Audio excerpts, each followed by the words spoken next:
Welcome to another episode of the CPG Guys podcast. Our co-hosts, Shri Rajagopalan and Peter V.S. Bond, explore how brands and retailers engage with consumers online, in-store, and everywhere in between. And now, here are Shri and Peter. Hello, everyone, and welcome to the CPG Guys podcast. I'm PVSB, one of the aforementioned CPG Guys. I'm also the VP of Partner Strategy and Development at Fetch Rewards mobile loyalty platform. Today, we're coming to you from sunny Las Vegas, site of the 2021 Grocery Shop Conference. And if you can't tell from my hoarse voice after talking for several days, well, I'm usually joined on this educational journey about how brands and retailers engage consumers in an increasingly digitally driven world by my good friend and a thought leader in the consumer packaged goods industry, Shri Rajagopalan, but it's his birthday week, and given he's celebrating the big 5-0, yes, Shri, you're now playing what I lovingly refer to as the back nine of our time on this globe revolving around the sun. But understandably, Shri is enjoying the event with his family at home in Los Angeles, which is also the home of the reigning World Series champion and 2021 playoff-bound Los Angeles Dodgers.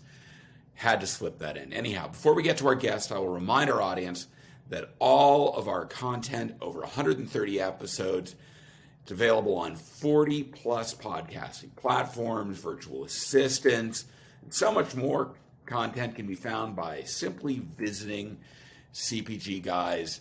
And the best part, it's all free. If you aren't already following us on LinkedIn, just enter CPG Guys in the search box, and when you get to our page, simply click follow. That way you'll get to see all of our content we are producing, and as I said, the best thing about it is no cost.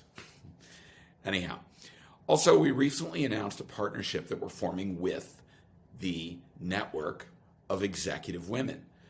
Born from the CPG retail industry, NEW represents 13,500 plus members in 22 regions, representing 900 organizations across North America and 300 plus national and regional corporate sponsors. And it's a strong collective voice for everyone in the corporate world who wants to see gender equality become a reality. More about this partnership coming soon. Now, on to our main event. Anyone who has listened to this podcast, to even a small degree, knows that we have explored the dramatic changes in omnichannel shopping behavior over the last year and a half. Trying to measure the changes occurring so that brands and retailers can make highly informed business decisions is at the very top of priorities for marketers and sales professionals in CPG retail. The CPG Guys have partnered with NielsenIQ to explore how omnichannel measurement and insights are responding to the evolving shopping behaviors. In the first episode of our series earlier this year, we spoke with Liz Buchanan and Natalie Williams. We're pleased to continue the conversation with NielsenIQ and to explore some remarkable, at least certainly by my evaluation, new capabilities in omnichannel that they have recently announced. Please join me in welcoming back to the podcast Liz Buchanan, Managing Director of Customer Success, and making his very first of what I hope will be many appearances with us, Harvey Moss, Senior Vice President, Omni Consumer and Retail Performance North America. Wow, it's a long title, Harvey. Liz, Harvey, welcome to the CPG Guys podcast. We're great, Peter. How are you? I am doing so great. Doing amazing, Peter. Hey, can you, before we get started, first of all, I'll put in the liner notes of this podcast a link to NielsenIQ, and particularly the solution that you guys are going to be talking about today. But why don't you, first of all, just give us a brief overview for our audience of exactly what NielsenIQ does. Yeah. You want me to take it? Do it. Okay. So most people will know the Nielsen brand as a 90-year-old brand, more in maybe the media space as a public-facing brand, the Nielsen ratings. Earlier this year, we split actually apart from the broader Nielsen organization to form a newly independent company, NielsenIQ, focused exclusively on measuring consumer and retail. And we're going to talk a lot today about exactly what we're doing in that space. But NielsenIQ is completely focused on that in over 100 countries. Terrific. That's really helpful, Liz. So I'm going to open up the podcast interview for Harvey, because Harvey, you're really new to NielsenIQ. In fact, you recently joined them from Target. Right. I'm very intrigued to understand from you, what was it about this role that said, hey, I'm willing to come over to the service provider side and lead this initiative? Well, first, thank you, Peter, and thanks for having us on the podcast. The background of retail has been fascinating. It's been moving at a lightning pace. When you think about my background, I was blessed to be in negotiations at Target, and then merchandising, and then marketing, and then building Roundel from a retail media standpoint. And that entire ecosystem was so full of opportunity, and also lots of white space that Nielsen can really solve. We talk about Omni, which is really my core responsibility here in building Omni. You look at just what exists out there in the marketplace today, and there's nothing quite like understanding the evolving behavior that data hasn't evolved with in terms of the times. So you think about how supply chain has moved, right, post-COVID. Things change really, really quickly.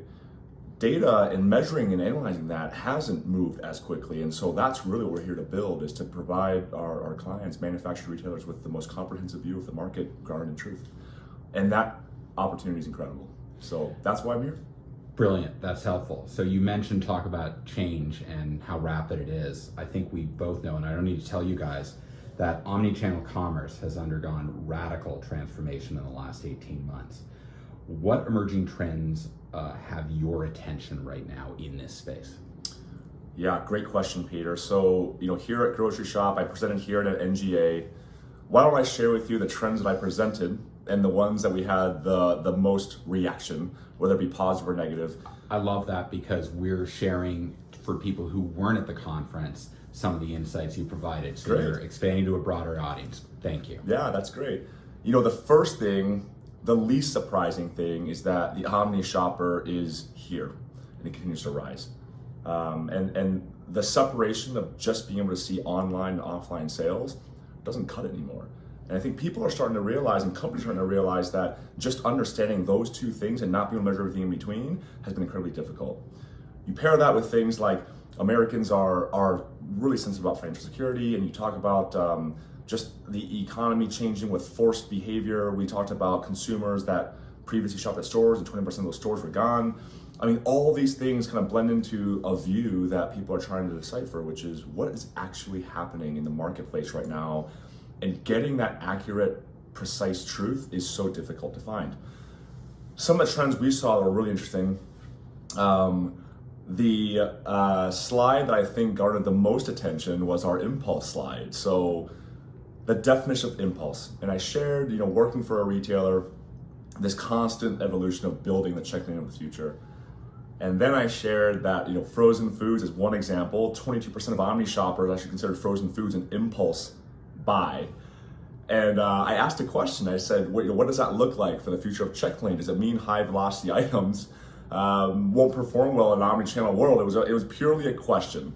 And I just want to be clear that they will still perform. The question is really, does the definition of impulse change now in an omnichannel environment? Because what shoppers are telling us now is, look, frozen foods, when I was a buyer, that was never even in the consideration set. We talked about impulse.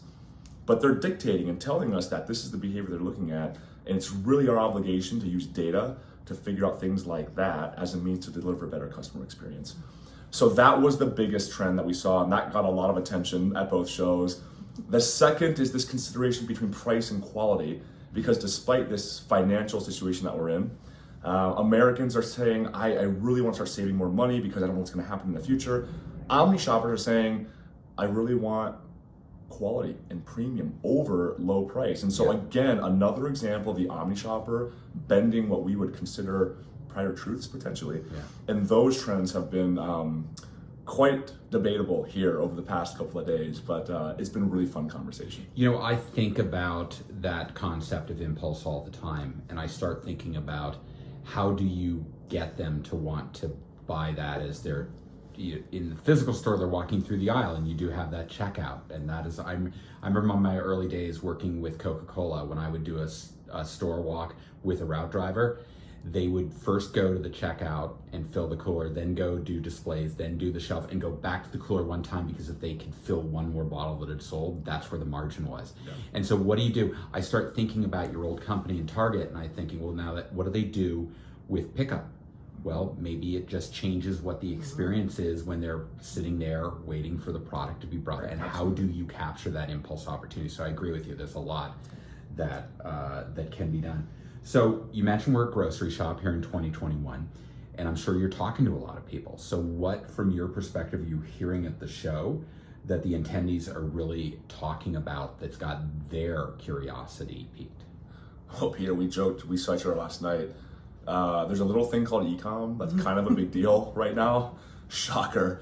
A lot of the concepts about e-com. Fulfillment is still top of mind. We talk about social influence being top of mind, but it all really boils down to e-com. And I think that's the one thing I want to go back and just touch on really quickly is we talked about the definition of omni, and I've heard that word being used in so many different contexts. With omni, what we really believe at NielsenIQ is that omni is literally just the measure of the entire commerce marketplace. That's really all it is.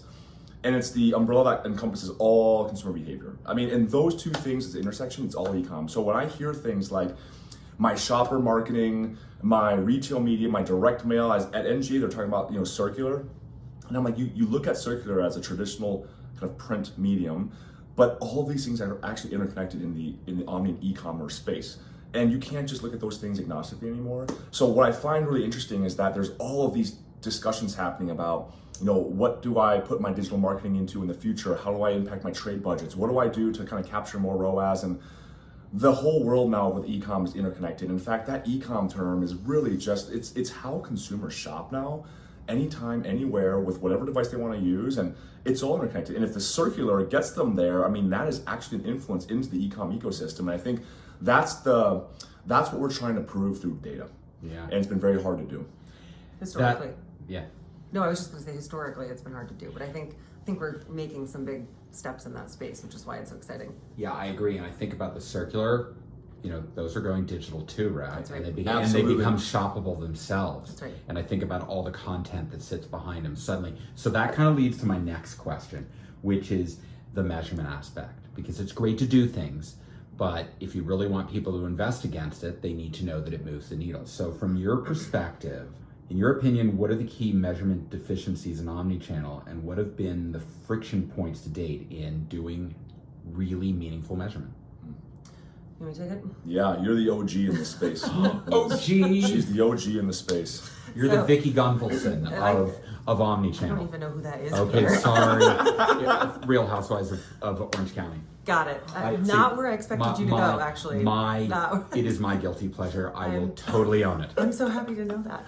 I didn't know who it was either. I just know it. Yeah. Okay, sorry. So the measurement space has traditionally been challenging, right? And we've talked about this, I think, even on the prior episode. Mm-hmm. The industry sort of thought about e-commerce and brick and mortar as a comma and not an and, right? So you looked at brick and mortar measurement, you looked at e-commerce measurement. E-commerce was traditionally challenging to even get the data for. Most of the retailers out there are not cooperating in the same way that they do with brick and mortar sales, and so creating that measurement was something that took a lot of R&D. But now putting it together is one of the biggest challenges the industry faces, and in doing so, everybody's been kind of cobbling together their own views. There's a lot of, and this is like getting into the sausage making, but there's a lot of duplication across the two halves of that equation that has to actually be deduplicated in order to get a comprehensive view. So do the brick and mortar sales include click and collect trips? And how do you tease those out to really understand click and collect as an independent fulfillment approach, right? And so that's what we've been working really hard at, is bringing that together into an and really doing that deduplication, being able to understand those drivers. And I think that's what the next big unlock is going to be. Yeah, to me, it's things like that. It's things like, how do I tease out data from marketplaces? Yes. That it actually gets merged in with the store data. How do you get that? That's a big unlock. So from your perspective then, to build a better measurement system, what capabilities need to be true to actually have that measurement tool answer the reality of what is going on? Yeah. So I'll start, and then maybe if you want to build, Harvey. But I think the first thing is that it truly does have to be comprehensive, to the point that Harvey made earlier about Omni is the new umbrella term for measuring commerce. We are going after the growth areas and looking to cover the growth areas. And so when we think about coverage, our commitment is to provide the broadest coverage, inclusive now of that total Omni landscape. But there's a depth of that data and a reliability of that data that's required in order for anyone to actually do anything with it and make it actionable, right? And so where we have kind of currency quality, point of sale information, of course we utilize that, and where we don't, we find the best surrogate possible. And so we've got some really exciting things that we're building that actually replicate or are just as good as the point of sale data, but are really based on kind of new novel approaches to measurement. So there's this R&D, as I mentioned before, that's going on around how do we build a better mousetrap to really get this comprehensive view, and then also the depth and granularity that's needed to be able to actually action it. Brilliant. And then you look at just the sheer amount of disparate data sources that are available today. And for us, we navigate through that entire landscape. And it's probably why NielsenIQ was excited about my background here, because quite simply, there are new ways to get at the data that have probably existed outside of the traditional NielsenIQ business in the past. And I think now what's really exciting is stitching together all of those things. I mean, with retail media, we were at the point where we can measure at the consumer level, like item level detail and conversion at the consumer level. And we think about extrapolating that out, the total Omni measurement ecosystem as a future consideration. I mean, the power of this is amazing. But our job is to figure out how to make it easy, and really taking all those disparate data sources and make it easy for retailers and manufacturers to get a really great view. And that's the vision, that's the goal, because again, we always joke, like OmniSales, we demystify, and everyone's been asking me about the methodologies and technology, and literally I said, I'm gonna give you the secret sauce. I mean, really, it's just taking one piece of data that we have, which is the EPOS data from retailers, is taking our ePanel, our consumer source data, and all we're doing is stripping out all the double counted stuff. I mean, that's really in a nutshell what it is. Yes. And I think when you demystify it that way, retailers and marketers start to understand what it really means. Right. Because when we go through the PR and the pitch, they get a little intimidated on, I don't know how to use this, I'm not sure what it means for me, and really all we're trying to say is, don't you want to know that the things that you're actually measuring are real, precise, not double counted? Yep. And that's really like the Cliff's Notes version of what OmniSales is really all about. And we're hoping to do that across a lot of different products, because again, the easier we can make it, the smarter our retailers and partners will become, and that ultimately leads to great consumer experiences, which is what we're all in this for. So you mentioned OmniSales. As we record this, second day of grocery shop, you made a big announcement about OmniSales. Yeah. Can you tell us what this is about and why this is a game changer in terms of measuring omnichannel? I'm letting you two take this one, because they let me be the face of it. Liz, you and the team that you built it before I got here. So I've been taking the credit for it. Don't get me wrong, this has been amazing. But really, it's cool. I want Liz to be able to take the credit for what they built. I don't know if you know this, but I have a face for podcasting. So you said not me, Peter.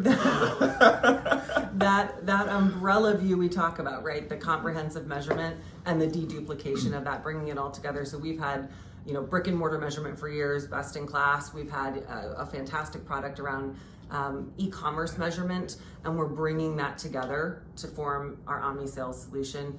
We do all of that deduplication for you, and we've put it into our Connect platform. So it's really that comprehensive end-to-end view. Our goal is that this does become the system of record measurement for our customers. So what I hear you telling our audience is between OmniShopper and now OmniSales, you have a fully operational platform for measuring omni-commerce. That's right. Measuring and then diagnosing, being able to actually understand what is happening with the shopper. I think that piece of it is so important. There are other players in the market that maybe have one piece, or they have a version of one piece of that, but nobody has both. Nobody truly has the truth set measurement data and a longitudinal, same shopper, over time, comprehensive OmniShopper panel understanding, and that those solutions talk to one another, and that you can actually drill down and see, this is what's going on with my performance. Now let me understand the shopper consumer lens to that. That really is new.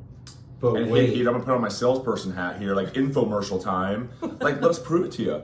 That's right. I mean, we're so confident in it. Like, my team is standing by ready. We'll do free demo. We literally want you to use it. I was just sharing with a client yesterday who was a little apprehensive because she said, if this is really everything you say it's gonna do, this solves a lot of the problems we've been having in the past. I said, look, use it, take it, and the best thing you can do is break it, because then I can make it better. But that's honestly, like, for all of you listening right now, call us. We've got a whole team, a big team standing by ready. We want to get the tool in your hands and use it. We think the competitive product is good. Like, there's a lot of things out there, but what it might do is expose what we call the blind spots that maybe exist right now. That, hey, if we can help you fix those blind spots, again, like, our passion is to get that consumer experience to a point where those blind spots no longer exist. That's what we're here to do. but wait, There's more. You get an entire set of Ginsu 2 steak knives. Who's buying those? I didn't buy them. I know, but you're not only you built a fully functional platform, but you're also thinking future state. You followed up the announcement on OmniSales with yet another announcement a couple days later.